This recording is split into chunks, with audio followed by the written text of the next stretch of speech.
Did you know that 7 out of 10 Americans who have medical bills say that they have to lower their spending on food in order to avoid a medical bankruptcy? Navigating our highly complex world of healthcare and health benefits leaves many people feeling like a snowball in, well, you know where. I'm Josh Butler, healthcare consultant and advisor to more than 150 employers around the country, and this is A Snowball's Chance in Healthcare, a show about restoring hope in healthcare. Join us as we discuss ways you can lower your healthcare and benefits costs, how companies are winning the healthcare and benefits battle, and how hope is being restored to this community and communities across the country.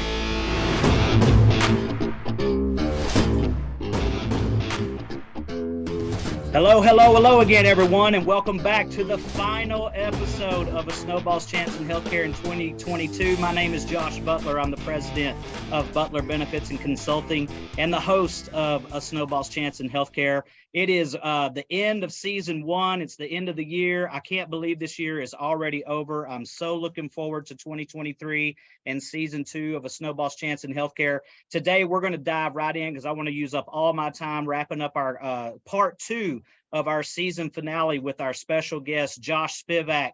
He is the CEO of Highlight Health, and Justin Leader, the president and co-founder of Benefits DNA. Both gentlemen are from the Philadelphia, Pennsylvania area. And last week in episode or part 1 of this very last episode here, we were talking about this class action lawsuit that their clients, these 2 large unions, labor unions from the Northeast, filed against Anthem, Blue Cross Blue Shield, where Anthem had refused after multiple attempts, after months of negotiating back and forth and hundreds of emails back and forth with Anthem. Justin Leader is their consultant, and Josh is one of their consultants as well. They were trying to basically, ladies and gentlemen, get claims information. Like, I mean, is it crazy to just say, hey, we're self-funded. We want to know 2 things. We want to know what we're getting charged for healthcare services. And number 2, we want to know what the heck we're paying. That is not unreasonable. Y'all have heard me say multiple times on this program that healthcare is nuts the way we purchase and consume healthcare. It's the only thing in the U.S. economy that we all consume and purchase at some point before anybody ever even knows a price. And it's just crazy that self-funded plans like these 2 unions in the Northeast could not get their data just to ensure they were paying fair prices for healthcare services. And so we're going to pick up the conversation where we left off. Last time, guys, we were talking about the F word. And Justin, you talk a lot about, you give talks around the country and you use this play on words. The F word, ladies and gentlemen, is fiduciary, and that plan sponsors and employers have a fiduciary responsibility not to overpay and overspend, and to make sure that what is getting paid is as prudent and it's reasonable. And Justin, that's what led to this lawsuit. And so take us back, and you were kind of wrapping up last week's episode with how there were hundreds of emails back and forth. How frustrating was it when you were basically going through this exchange with Anthem? And give us a little bit of what was involved and why they kept coming back, and every single time their answer was no. Do you ever try to negotiate with a toddler? I've tried. There's no winning. 2-year-old at home. There's no winning. There's no winning in that situation, right? It's just impossible. And they are the best gaslighters in the world. They will convince you that you are absolutely crazy. So think about what we do every day. We get constantly told no, and we search for answers that we know are true, we think we're true. And then we have that Ted Lasso moment where the truth will set you free, but first it'll piss you off. That's right. Going through that kabuki dance onward and on and on and on and on. And then finally, being able to validate what we're seeing by helping the plan be a good steward, a good fiduciary to monitor their plan appropriately, and ultimately having the right vendors in place, not only like a great PBM, but also an organization like Highlight Health, which I'm passionate about and totally behind Josh Spivak, Brian Strauss, their whole mission in evolving the payment amount, the payment modeling for appropriate payment amounts within healthcare for self-funded plans, allowing some proof that what we think is going on is actually going on. It was unbelievably frustrating, but then also enlightening, inspiring in this almost David versus Goliath moment where we feel that we have the credibility, the footing to support our client in moving forward with what we hope will change a lot of what we see to be unfair in healthcare. But I don't get to this point without, people like you, Mr. Butler, out there championing the good word, and people like Mr. Spivak, who I don't know if it's craziness or just some sense of being punk rock and saying, we're gonna buck the system to go out and venture into something that isn't easy to do, revolutionize or evolve a system that's done nothing but extracted dollars without providing much value. Right. I 100% agree. Now, Josh, also in this lawsuit, you guys claimed that, Anthem inappropriately adjudicated claims, and y'all were able to get some of that data. Tell the audience a little bit about what you guys discovered when you did finally get your hands on a little bit of claims data from the TPA. And, that's what ultimately probably triggered this lawsuit. Sure. So it was a combination. I mean, again, to keep it at a high level, Josh, it was, there were certain provisions set out in their agreement with Anthem that mandated certain objectives be met, and they were not being met, and nobody was monitoring. As I like to say, the best way to watch the chicken coop is to have mother hen, not a fox, right? So there was some self-reporting going on where, Anthem was monitoring.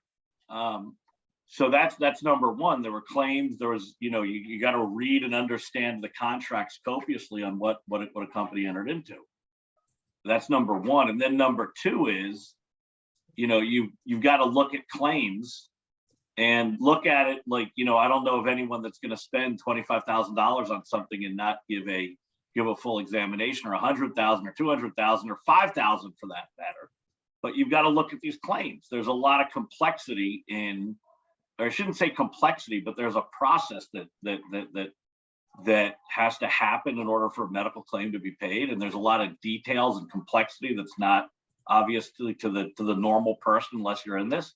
And you've got to look at that complexity and the details and say, was this claim being paid properly? So in that instance, you charge $50,000 for something, and there's a bill coming out for $30,000. Why did I pay 20 grand more? I thought it was supposed to pay 20 grand less based off of a discount. So when you synthesize and gather all this information, as Justin said earlier, the truth will set you free, but first it'll piss you off, right? Yeah, absolutely. And I had a meeting just last week, as a matter of fact. And I know, Justin, I know that as consultants, we talk a lot to our clients and prospective clients about the Consolidated Appropriations Act and about staying in compliance with these new fiduciary standards and these new regulations. And I want to bring up a topic and have both of you, weigh in on it, because it's a comment that was made to me last week, and it really bothers me because as we started to pry a little bit deeper into the complexity of the answer we got, it was pretty disturbing. But here's the question, or here's the comment that was given to us last week is, our broker takes care of all of this for us. That's why one of the reasons we pay brokers is to make sure that we stay in compliance. And so my follow-up question was, okay, so how is your broker today making sure that you're paying fair and reasonable prices for MRIs or knee surgeries or back surgeries or prescription drugs? How, if it's just a status quo relationship with the broker, brokers can't keep plan sponsors in compliance with this fiduciary standard, or am I wrong? No, I think I'll take a stab at this, Josh. There's some brokers out there that are very good. We work through brokers and consultants, not every one of them. But when you're talking about fiduciary standards and looking at claims, what does insurance brokerage have to do, being a quote unquote broker with buying healthcare, right? The example that you gave about an MRI, that's not placing insurance.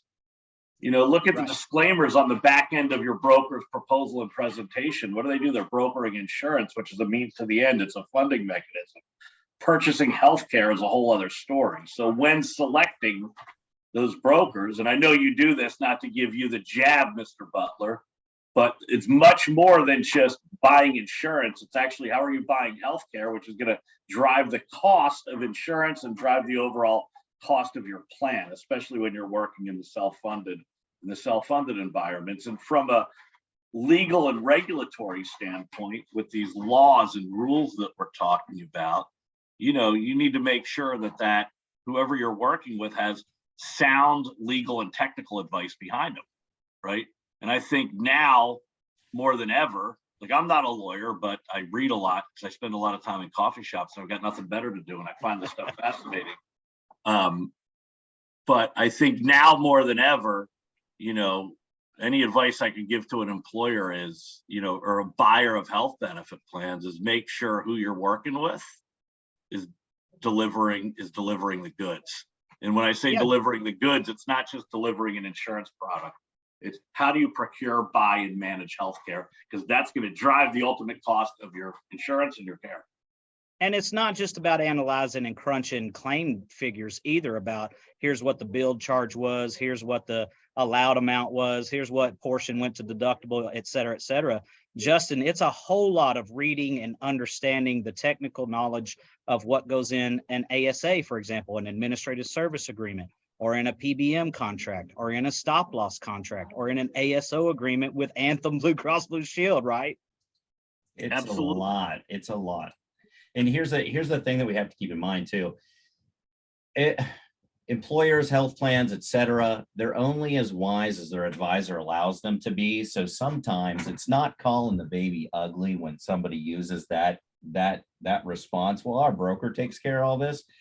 It's having some very pointed questions. All right, well, RDX reporting is due next week on December 27th or before. Who's doing that reporting for you? What the heck's RDX reporting? Well, CMS is requiring you to report for plan years 2020, 2021, how much your plan spent, what were the impact of the rebates paid by the RX drug plan.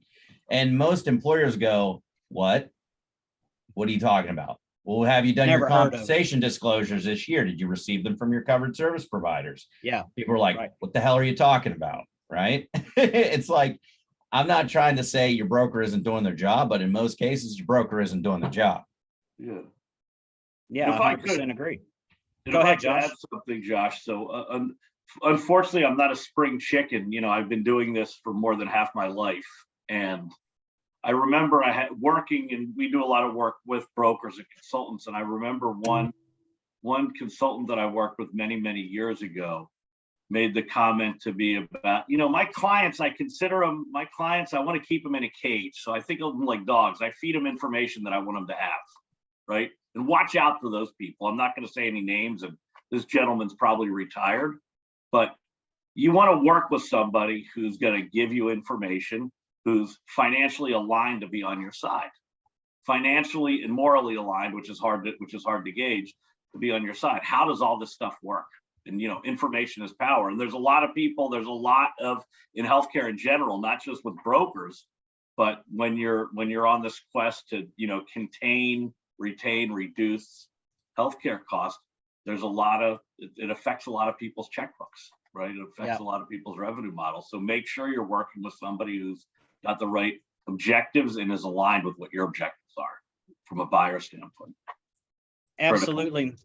Well, guys, I want to transition a little bit. I mean, this we're going to continue to follow this lawsuit, and best of luck to you. Hopefully it gets the results that you're looking for. I know, like you said, in part one, Josh, nobody wants to go out there and be tangled up in litigation with their insurance carriers and things of that nature. But here's the deal. You cannot prudently manage what you don't measure. And then, folks, we've said this. If we've said it once, we've said it a million times on this program. If you can't get your data, if you don't know where your money's going, how can you ever manage your health plan? And I think that's why so many employers around this country have given up hope that anything meaningful can be done in healthcare, is because to try to get something done, like you guys were trying to get something done for your clients, to your point, Josh, you're either going to get what you want or you're going to have to sue somebody, and that's extremely unfortunate, guys, in the industry that we work in. But we're going to continue. We're going to have you guys back on in season 2 to get some updates as this thing plays out. God bless you guys for the work you do. And I want to transition and talk a little bit more about the positive stuff, that involves Highlight Health. I'm very intrigued and have been since day one with what you guys do over at Highlight Health. And it just, on your website, it talks about changing healthcare for good, right? And that's what our mission is at Butler Benefits. And you guys quote that a staggering 46 million Americans in this country can't afford necessary health care, and 26 million more are uninsured, right? That's still a lot of Americans, even though we've dipped down now. I saw the latest report that under 9% of the US population is uninsured to this day, but it isn't addressing the true underlying problem in healthcare, which is it's gotten so unaffordable for millions and millions of Americans that it's causing us to, be less healthy, to lead, less healthy lifestyles. So talk to us a little bit, Josh, about the mission of Highlight Health and how you're addressing, this type of unfairness and inequality when it comes to healthcare.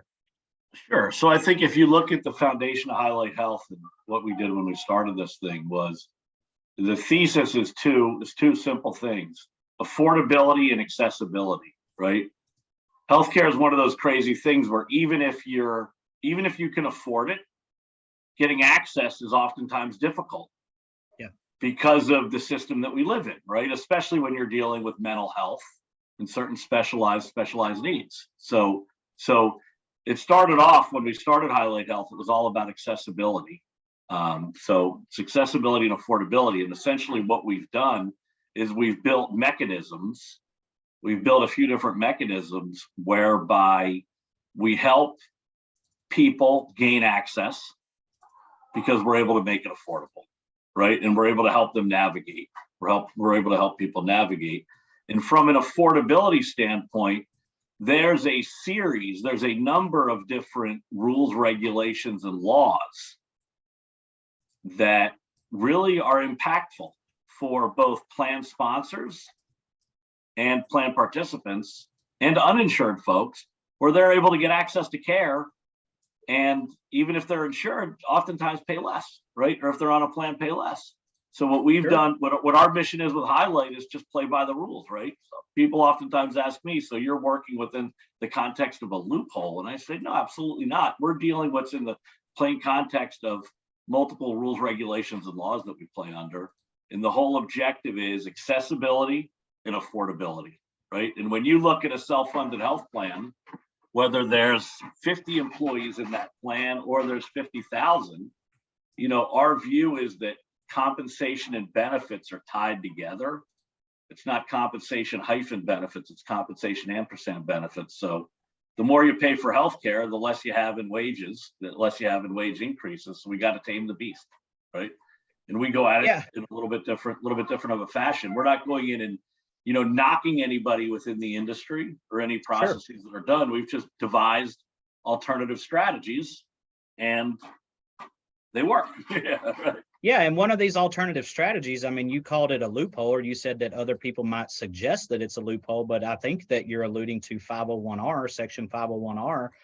Justin, Josh, you guys tell us a little bit more specifically so folks understand, so they know, because there are a ton of nonprofit hospitals in this country that are given, they don't pay taxes, but they're supposed to be returning a certain level of, what do they call it? Community good, or, what's the word I'm looking for? Community benefit. And they do this through a program called Section 501R. Tell the audience, what is Section 501R? Yeah. So basically what it is at a high level, it's a tax code that came around with the Affordable Care Act, which said, in order to maintain your tax status as a not-for-profit, you've got to do certain things for the community that you serve, right? One of those things is create a community health needs assessment, what they call a CHNA, China. And then in addition to a community health needs assessment, one of the components of that is, care for people regardless of their ability to pay and regardless of their insurance status, right? So let's keep the communities that we serve well. we're not paying taxes. You know, you take county governments, for example, they may not be subject to ERISA, but they rely on tax-paying money to turn the lights on, to put the streets, to take out the trash, to trim the trees. And they're not getting any taxes from these hospitals, right? Same thing with employers. So they may employ a lot of people, but they're not paying taxes. So in exchange for that, you've got to do certain things. So there's a number of people, and there's been a lot of press. There was just something I saw in the New York Times. There was something in a local newspaper in Minnesota this past weekend. But there's a lot of press going out there around what these, how hospitals are not really following through on their obligations. So we've incorporated that into these rules and regs is a key part of our business strategy. Yeah, and discounting healthcare services is part of that regulation, Justin. Absolutely. I mean, so people understand, is it a discount off the bill charges that we're also used to seeing, or or is it, there's something in the provision called amounts generally billed? School us real quick on, go for that. Yeah, so what happens, Josh, is it's either a function of Medicare, which Medicare is really the only democratized price, but oftentimes, these are based off of gross charges. So it all depends. So each hospital operates differently, right? Each hospital operates differently, and then you get into certain states. There's overarching state laws, right? So 501R is a tax, is a federal law. It's an IRS regulation. But then you get into states like Washington, Illinois, Texas. There's overarching state laws. So essentially, what we do as a business, I got to give a little commercial for Highlight, is we've essentially synthesized all these rules, regs, and laws, and we know how to use them to the advantage of our customers, right? And inside inside these plans, there's also advocacy services as well, because a lot of times it requires the patient to navigate like a program at a local hospital that maybe they have Absolutely. a patient assistance program. Talk a little bit about that. Yeah, so the backbone of Highlight Health is we've got our care advocates, our navigators, that we help people. We get our arms around them, and we interact one-on-one. We've got technology, we've got computers, but there's nothing like a human to human interaction. And we help make sure rights are protected, and we're paying the right price and getting the care that's needed. So Justin, is this a plan like Highlight Health? Is it just for like small employers? I mean, you guys is it for just any size, shape of organization that's looking to leverage? And what would you say if, say, a community doesn't have a nonprofit hospital? How effective then is a Highlight Health model? So a couple questions there, but this is why I got behind. This is why I got behind the movement that is Highlight Health in an all-in matter. So what a novel concept, using empathy and advocacy and really focusing on the patient and the member level, but taking state law, federal rules, IRS regulations, leveraging AGB and QPA. It's not just, listen, there's two ways to fix a health plan. You can either change the funding mechanism, which I think is a failed model. It's a Band-Aid for a bullet hole in raising deductibles, co-pays, co-insurance. You can actually fix the problems within healthcare. That's how much are we paying? So the genius of Highlight Health is taking that advocacy approach, that empathetic approach. And I don't care if it's a 500,000 life group or a 50 life level funded group. I don't care if it's a stop loss entity or a really good administrator. Everybody has an obligation to try to pay a reasonable, rational, legal amount, right? It's not RVP. It's not an arbitrary multiple Medicare. We're using a legal payment amount as a standard. I think that speaks volumes, and the impact has been substantial. So to answer your question, I think it applies to really any stakeholder that really wants to drive down the cost of healthcare and improve quality and value. Unfortunately, some of the biggest players in the system, that's really not their prerogative at the end of the day. Well, I agree with that. And, just like there's all kinds of solutions, out there for people that they're just unaware of when it comes to prescription drugs. We've covered a lot of that in previous episodes. Highlight Health, to me, is another one of those resources that I'm anxious to talk more about in season 2, have you guys back and talk more about it. But that's getting close to the end of our time for part 2 of this intriguing episode. Josh, thank you so much. Justin, thank you guys so much. I appreciate you guys coming on. I hope you guys have a very Merry Christmas, and tell your families hello. God bless you guys. But that's going to wrap up season 1. Is a great finale. And tune in season 2. We got a lot of guests coming up next year. We're going to cover some new topics to always give you and yours a snowball's chance in healthcare. God bless and have a great weekend. See you guys. Josh, Much thanks, love. Justin. Thank See you guys. you. My pleasure. Merry Christmas.